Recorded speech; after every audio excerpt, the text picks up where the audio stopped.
Kentucky Ancestors is brought to you with support from the Kentucky Historical Society Foundation.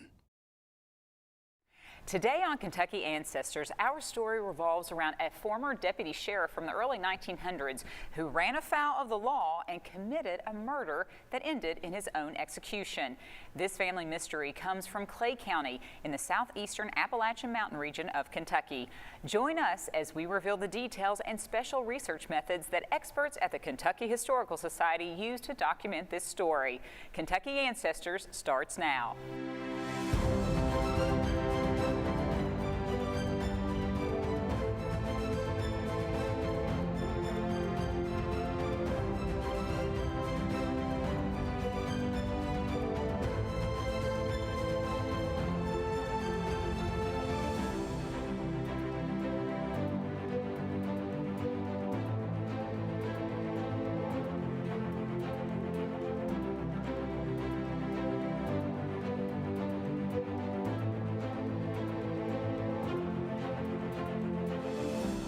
Welcome to our second season of Kentucky Ancestors, presented by the Kentucky Historical Society and filmed before a live studio audience of folks just like you who are interested in learning more about their Kentucky families. I'm your host, Heather French Henry. Join us as we reveal Kentucky's deep and diverse roots, one family at a time. Today, we follow one family's link to murder by a corrupt lawman, which led to his execution by the electric chair at the Kentucky State Penitentiary.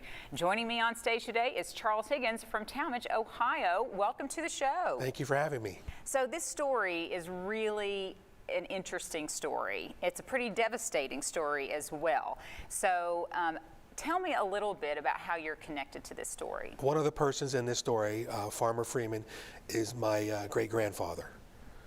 Wow. Originally from Clay County, Kentucky.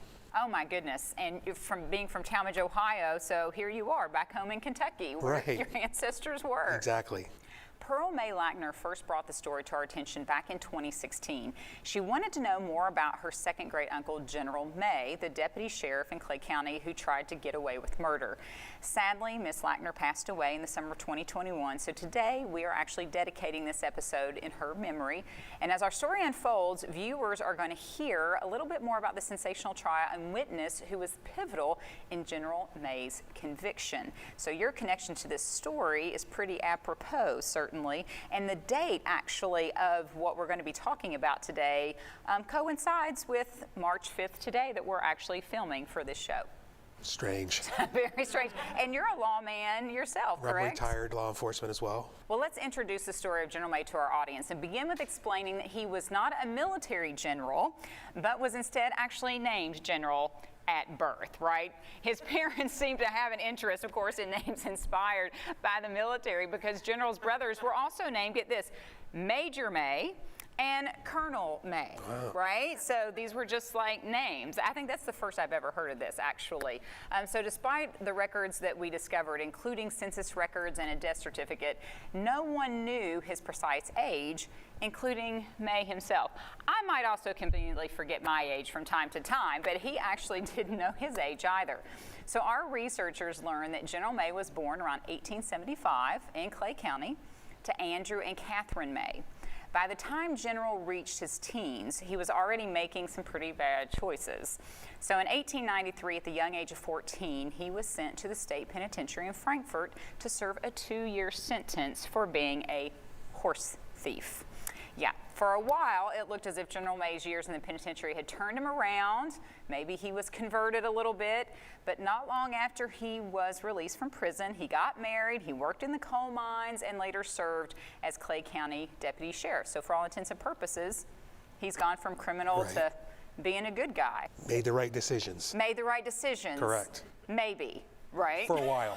for a while, no doubt. And, you know, as a law enforcement officer, have you seen this type of behavior before? Well, it's human nature. I mean, it's not just, it's human nature, and yes, I have seen it. People, you know, they go back and forth, and this was a good time in his life where he was making the right decisions and being an asset to society. But as we'll find out, Yep, he reverts back, certainly. Well, General May's term as deputy sheriff was wrought with violence and danger. So in 1902, he was shot 12 times and left for dead during a gun battle outside a schoolhouse where a murder trial was actually taking place. He just can't get away from that, right? His wounds were so severe that newspapers erroneously actually reported his death.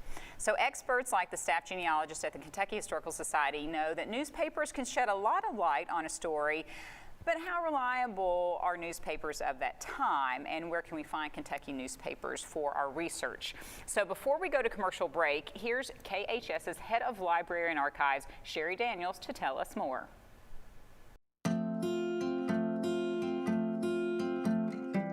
In many of our episodes, we feature newspaper articles to help fill in some of the story blanks. As you research your family tree, be sure to search through contemporary newspapers of the time because they can serve as both primary and secondary sources. You might be asking yourself, why would they be considered both primary and secondary?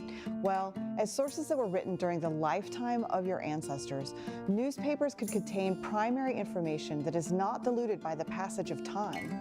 However, as the information was related to a journalist who then had to remember the details in order to write the story, sometimes those details could get lost or altered before they got to print.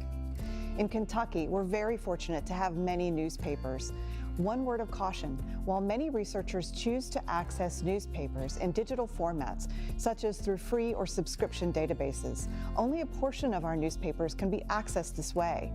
While digitization efforts march on, it will take years before all of Kentucky's newspapers are available online. In the meantime, many newspapers can only be accessed through microfilm. The largest collection of Kentucky newspapers can be found at the University of Kentucky in both digital and microfilm format. Be sure to talk to your local public library. They may be able to borrow the reels you need for viewing in your area. Hello, I'm Doug High, the director of the Kentucky Historical Society Foundation.